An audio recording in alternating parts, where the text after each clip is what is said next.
I picked up a copy of Daniel Defoe's A Journal of the Plague Year, since we're all talking about rat piss and mouse droppings and bubonic plague.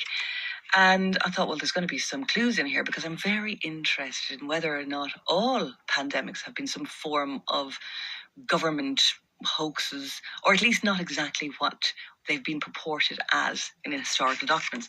Now, this is sometimes referred to as a historical document, but turns out it's actually a work of fiction.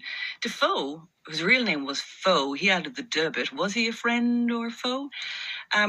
He was a government propagandist. He was also a secret agent between 1697 and 1701 for William III in England and Scotland, and between 1703 and 1714 for some government minister called Harley and other ministers. And apparently he loved role-playing and disguise, and a bit of a master of words and playing with words. He was born in London in 1660. I find this time very interesting historically. We had the Great Fire of London in 1666.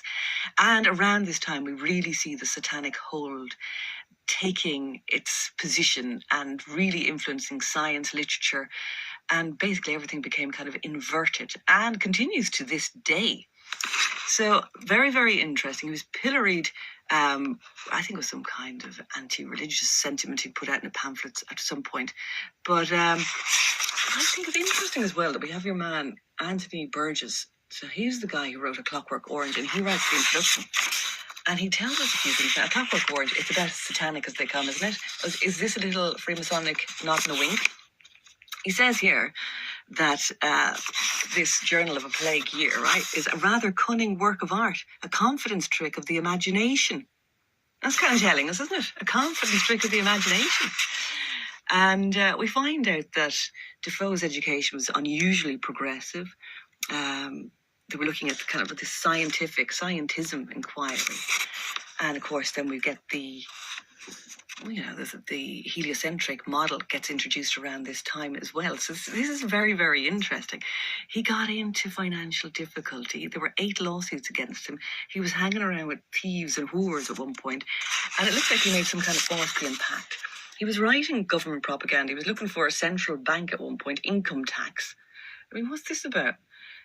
Very much of the Fabian way, right? So it's all very, very interesting. Let's see, is there anything else now? Harmless trickery. Harmless, is it?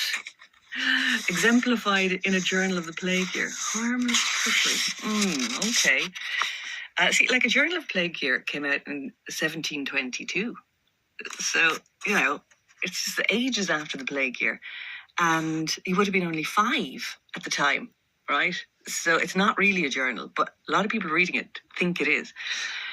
Let me see. So he was saying this is all hearsay. He cannot vouch for the truth in it. He cannot vouch for the truth in it. It's like they're telling us. They're telling us here. Novel form calls for near total suspension of disbelief. Well, I'm not going to suspend my disbelief. Real events give him a good fictional beginning, but strict adherence to truth would not have given him a good end. Right? He's telling us.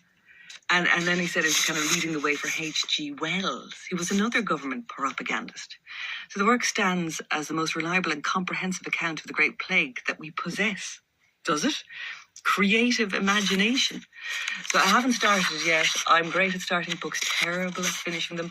And then there's just a little here, London's Plague, a clinical summary. Apparently it was the fleas that came from the rats that passed it on to the humans.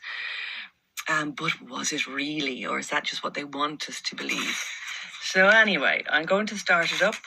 I'm not sure I'll finish it, but I'm just going to go through it anyway and see what's in there, and we'll get back to you.